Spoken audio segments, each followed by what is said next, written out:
वास्तविकता क्या है वो तो हम लोग जानते हैं मैम। मैंने भी वोट किया मैम, बीजेपी को वोट किया, लगातार 2 बार वोट किया।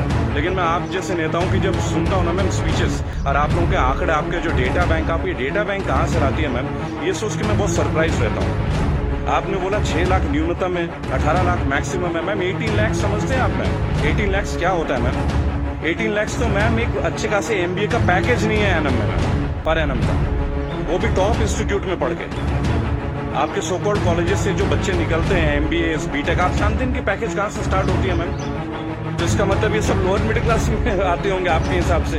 कौन सा डिग्री ले लिया मैं निर्मला सीतारमण जी ने, जो आप एक पहले इनको आप डिफेंस मिनिस्टर बनाते हैं, चंद महीनों के बाद आप इन्हें मिनिस्ट्री ऑफ फाइनेंस दे देते हैं। अरे डिफेंस तो हमारी शक्ति परीक्षण की बात है। It is about our valour, it is about our strength, it is how much mentally fit we are, how much physically tough we are. अपने आंकड़े ठीक कीजिए मैम, देश एक मुश्किल दौर से गुजर रहा है। आप किस तरह की स्टेटमेंट दे रहे हैं? आपने उस दिन बोला मैं मुद्रा लोन में हमने इतने इतने लोगों को दिया, हमने उद्योग वालों को दिया, हमने बुनकरों को दिया। मैम आपने किसको क्या दिया? पेपरों में दिया है क्या मैम? निर्मला जी, आज का जो विषय है वो आपके ऊपर है। आप हमारी वित्त मंत्री हैं, फाइनेंस मिनिस्टर हैं, और मैं आपका टीवी के एक प्राइवेट चैनल में दिए गए इंटरव्यू के ऊपर देख रहा था और उसके ऊपर अपनी कुछ प्रतिक्रिया रखना चाहता हूँ। मुझे बहुत दुख हुआ आपके कमेंट सुन के मैम। मुझे नहीं पता आप ये आंकड़े कहाँ से लाती हैं। आपने उस इंटरव्यू में ये कहा मैम कि लोअर मिडिल क्लास जो होती है भारत में, उसकी न्यूनतम इनकम जो है यानी मिनिमम इनकम है वो 6 लाख से शुरू होती है और मैक्सिमम इनकम 18 लाख तक जाती है। मैम मुझे बहुत दुख हो रहा है कि पता नहीं आपने इकोनॉमिक्स की पढ़ाई कैसे करी होगी।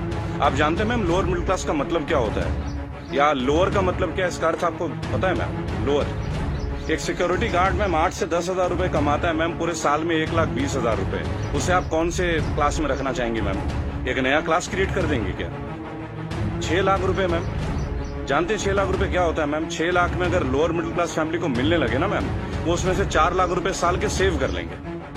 वो अपने बच्चों को आपके सो कॉल्ड इतने अच्छे गवर्नमेंट एडेड एजुकेशन स्कूल्स में पढ़ाएंगे, गवर्नमेंट एडेड हॉस्पिटल से उनकी चिकित्सा करवाएंगे, और आपके इतने अच्छे अच्छे आधुनिक फैसिलिटीज जो पिछले 7 ईयर से बीजेपी गवर्नमेंट प्रोवाइड कर रही है। मैम इंडिया में हम वर्ल्ड में बहुत अच्छे रैंकिंग में आ रहे हैं, जैसे कि बीजेपी का ग्राफ बताता है। वास्तविकता क्या है वो तो हम लोग जानते हैं मैम। मैंने भी वोट किया मैम, बीजेपी को वोट किया, लगातार 2 बार वोट किया।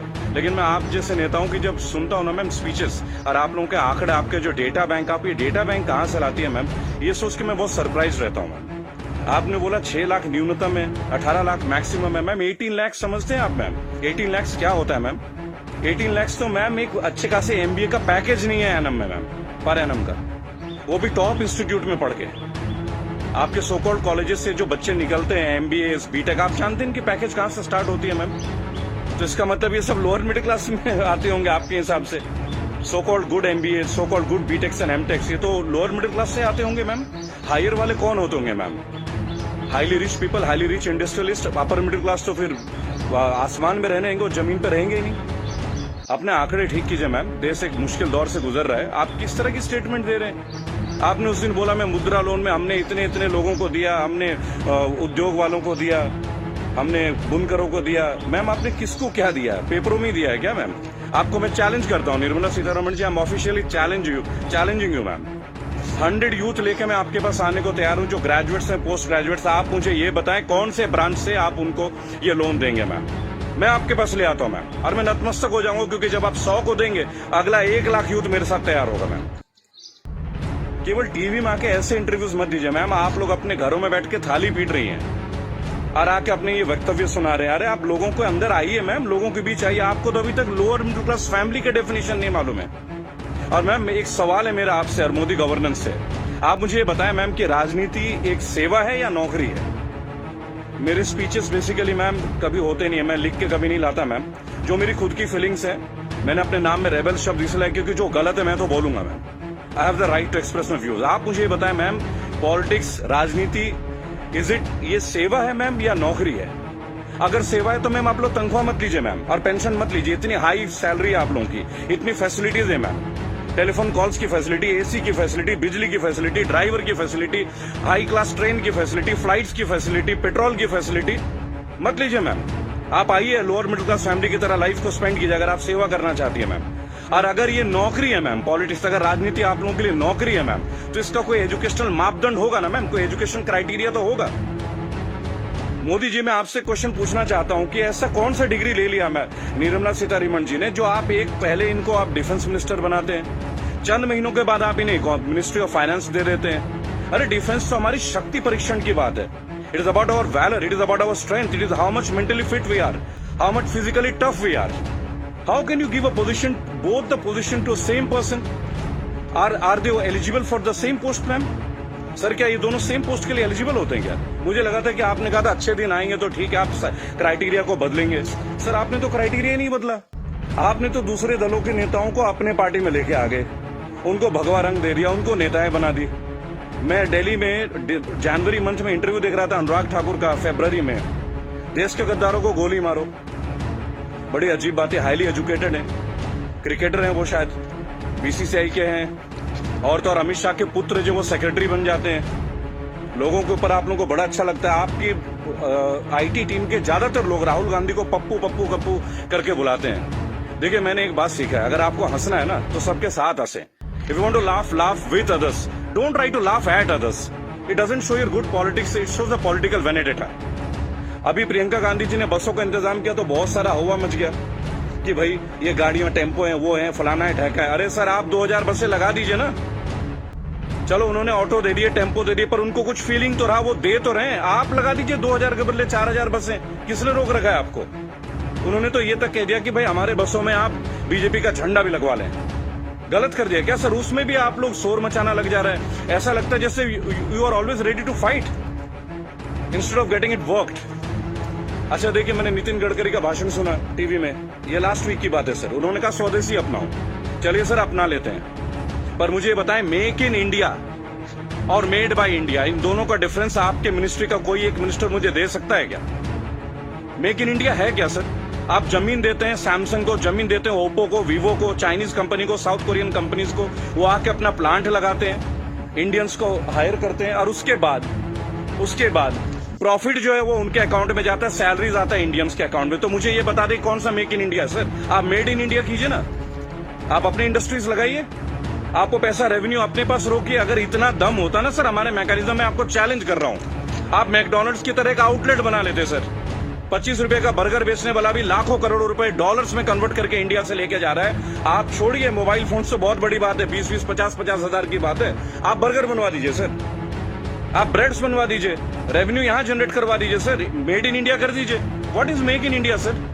आप कहते हो स्वदेशी अपना, फॉरेन की कंपनी को आप जमीन अलॉट कर रहे हो, राइट? और आप कहते हो चाइना का बहिष्कार कर दो। आप मुझे बता दें बीजेपी के कौन से नेता के पास इंडिया वालों का फोन है सर?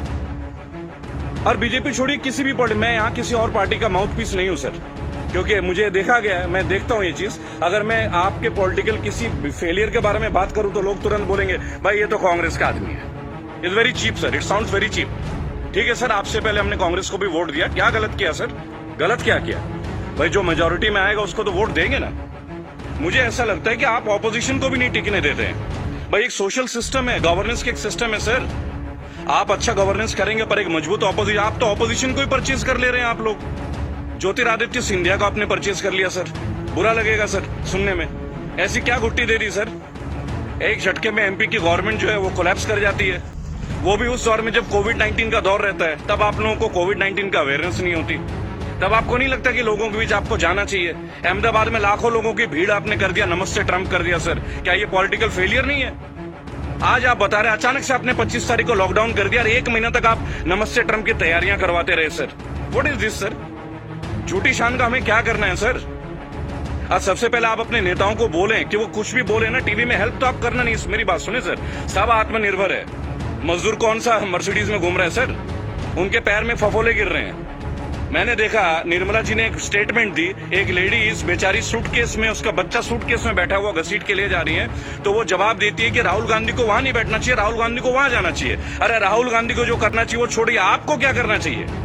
गवर्नेंस आपकी है, सेंट्रल में आप हैं, पिछले 7 साल से आप लोग हैं सर। हमेशा क्या स्टेट को फेल करते रहोगे क्या, या हमेशा ऑपोजिशन को गालियां देते रहेंगे आप लोग? सर मोदी जी चाय वाला पीएम बन सकता है, सुना था, देख भी लिया सर, बराबर। बाकी चाय वालों का क्या सर? बाकी लोगों का क्या सर? प्रवासी मजदूर छोड़िए, प्रवासी क्या होता है सर? सब भारतीय मजदूरी तो है, हर पूरा देश तो वैसे भी मजदूरी कर रहा है सर। पूरा देश मजदूरी कर रहा है। आप जितना ग्रोथ दिखा दो सर, ग्रोथ क्या है वो तो लोगों के जेब में आके देखो ना, लोगों के घर में आके देखो, बैंक अकाउंट में आके देखो कि पैसे हैं किन के पास और किन के पास नहीं है। मैं एक रिक्वेस्ट करूंगा सर आपको, आप अपने मिनिस्टर्स को काइंडली एक इंस्ट्रक्शन दें कि वो कुछ भी वक्तव्य दे, बहुत बुरा दौर है सर। इस बुरे दौर में कम से कम स्टेटमेंट्स अच्छे दें। कुछ अच्छा कर ना सके तो अच्छा बोल ही लें, लोग तो अपना कर ही लेंगे ना सर। सड़क में बच्चा मर जा रहा है, माँ बाप उसे कैरी कर रहे, इससे ज्यादा दुखद स्थिति क्या हो सकती है सर? ये कोई पॉलिटिकल बात थोड़ी है। लेकिन मेरा एक सवाल हमेशा आपके साथ रहेगा सर कि आप एक बात का जवाब जरूर दें, और जो भी लोग इस वीडियो को देख रहे हैं, अगर आपका संपर्क किसी भी पार्टी से है, कांग्रेस से है, समाजवादी पार्टी से है, तृणमूल कांग्रेस के लोगों से, कृपया मेरा वीडियो उन तक पहुंचाएं और उनको बोलें कि ऑपोजिशन इसलिए कमजोर है, केवल एक कारण है, क्योंकि इन पॉलिटिकल ग्रुप्स के जितने भी लोग होते हैं ना सर, जो सो कॉल्ड प्रदेश प्रवक्ता होते हैं, शायद वो बेहद कमजोर हैं। सांबित पत्र से कैसे बहस कर रहे हैं मुझे खड़ा कीजिए सर, मैं बताता हूं सांबित पात्रा से क्या बात करनी है, डेटा के साथ स्मृति ईरानी के साथ बात करना है, मैं करूंगा सर। मैं उनसे पूछूंगा उनका क्या एजुकेशन क्वालिफिकेशन था जो उन्हें शिक्षा मंत्री बना दिया गया था। आप सीबीएसई का हैंडल, मेरे पास बहुत मुद्दे हैं सर, देश के करंट मुद्दे हैं, और सर चिंता मत कीजिएगा, मुझे आपसे कुछ हेल्प नहीं चाहिए सर, प्लीज। फाइनेंशियली मुझे आपसे कोई हेल्प नहीं चाहिए, आपकी पार्टी से तो कम से कम कुछ भी नहीं चाहिए। मेरे दोस्तों, अगर आप ये वीडियो देखते हैं प्लीज शेयर कीजिए। मैं चाहता हूं कि एक बार मंच पे आने का मौका मिले सर। और अर्नब गोस्वामी जी, आप जो जिनको बुलाते हैं दूसरे ग्रुप के लोगों का, बोलते it is my show, it is my show, God damn it, if it is your show why are you calling other people man? Don't call them. अगर आपको लोगों को बुलाना है, बात करना है तो मिलें, बात करें, उनकी सुने। केवल चिल्लाने से आप अच्छा एंकर नहीं बन जाते sir. I am very sorry to say that is the worst type of journalism I have ever seen. I am very unhappy sir. मुझे लगता था आपके अंदर स्पिरिट है, पर आप तो लोगों को शोर मचा के चैनल ब्लॉक कर देते हैं, उसको बाहर कर देते हैं। What is this way of journalism sir? कि मेरे इस सवाल का जवाब दीजिए। मेरे इस क्या फिल्मी शूटिंग करते हैं क्या सर आप? चलिए सर, मुझे बुलाइए अर्नब जी एक बार अपने चैनल पे, बुलाइए मुझे। 5 स्टैटिस्टिक्स पे बात करूंगा, ग्राफ के साथ बात करूंगा, डेटा के साथ बात करूंगा आपके साथ। उसके बाद अगर आपकी बोलती ना बंद कर दी ना सर, तो मेरा नाम बागी श्रद्धानंद नहीं। मैं बीजेपी के अगेंस्ट नहीं सर, मैं बीजेपी गवर्नेंस के अगेंस्ट हूं। मुझे नहीं लगता भगवा पहनने से ही मैं हिंदुत्व का पहचान करा जाएगा। मेरे अंदर बहुत हिंदुत्व है। कमाल की बात देखिए, मेरी आखिरी लाइन है, गौर से सुनिएगा सर।